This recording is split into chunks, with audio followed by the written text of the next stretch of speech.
Hello everyone. This topic focuses on the Washington State mask requirement. Let me show you how to use a mask.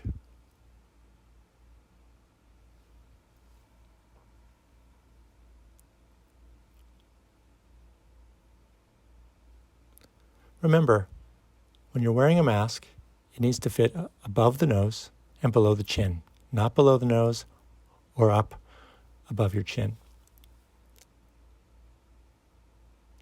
If you live in a group home or a nursing home and you leave your bedroom, you need to be wearing a mask. If you live in an apartment and you leave your apartment, but you're still inside the building, in the hallway, on the elevator or stairs, you need to be wearing a mask. If you go to a large event, inside and outside, and there's over 500 people, you need to be using a mask. If there's less than 6 feet between you and other people, you need to wear a mask. If there's less than 500 people, you don't need to be wearing a mask. If it's outside and you're able to keep more than 6 feet away from others, you don't need to be wearing a mask. If you work indoors, inside and maybe a store or business, and it's closed to the public, and all the people working there are vaccinated, you don't need to be wearing a mask. If you work alone, and you don't expect other people to show up, you don't need to be wearing a mask.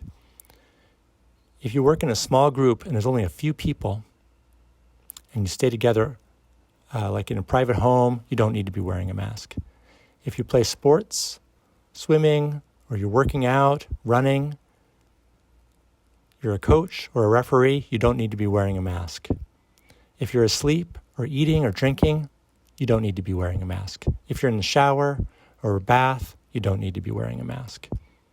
If you're deaf or hard of hearing, you can remove your mask temporarily if you need it to communicate.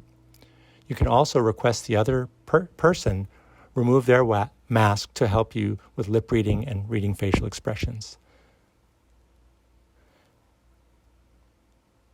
You can also remove your mask to show your identification at an airport or a business or a restaurant to prove that you are who you say you are on your ID. Some federal and state areas may ban masks. If there's an emergency and you don't have time to find your mask and you need to get out of a dangerous situation, you don't need to be wearing a mask. Also, children under the age of 5 are not required to wear masks. But children between the ages of 2 and 5, it's recommended that they wear masks with adult supervision in public areas.